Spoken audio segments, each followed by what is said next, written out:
College દુષ્કર્મ case તપાસ માટે ભાજપની સમિતિ આજે પશ્ચિમ બંગાળની મુલાકાતે.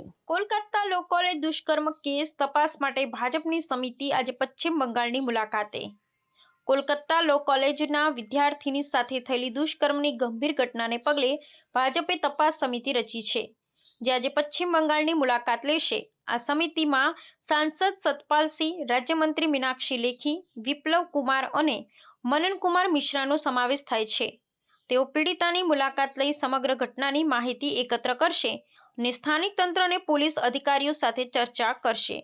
આ કેસ 25 જૂનના રોજ કોલકાતાની સાઉથ કોલકાતા લો કોલેજના કેમ્પસમાં બન્યો હતો, જેમાં પીડિતાની ફરિયાદના આધારે 3 આરોપીની ધરપકડ કરવામાં આવી છે. મુખ્ય આરોપી ભૂતપૂર્વ વિદ્યાર્થી મનોજીત મિશ્રા છે, જ્યારે 2 અન્ય વર્તમાન વિદ્યાર્થીઓ પણ આરોપી છે. પોલીસે તમામ આરોપીઓને કોર્ટમાં રજૂ કર્યા છે અને હાલ તેઓ પોલીસ કસ્ટડીમાં છે. ઘટનાની ગંભીરતા અને સમાજમાં ફેલાયેલા આક્રોશને ધ્યાનમાં રાખી અને તપાસ ઝડપી અને પારદર્શક રીતે ચલાવવામાં આવી રહી છે. પીડિતાની પ્રાથમિક તબીબી તપાસ અને સાક્ષીઓના નિવેદન સહિત ફોરેન્સિક તપાસ પણ હાથ ધરાઈ છે. ઘટનાની વિગતવાર તપાસ માટે પોલીસ દ્વારા વિશેષ ટીમ રચાઈ છે.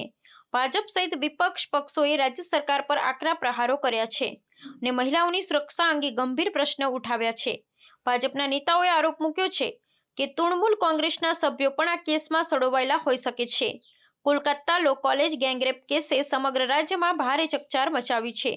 મેયર અને રાજ્યના અધિકારીઓએ પણ ઘટનાને ગંભીર ગણાવી છે અને પોલીસ તપાસ બાદ જરૂરી પગલાં લેવાની ખાતરી આપી છે.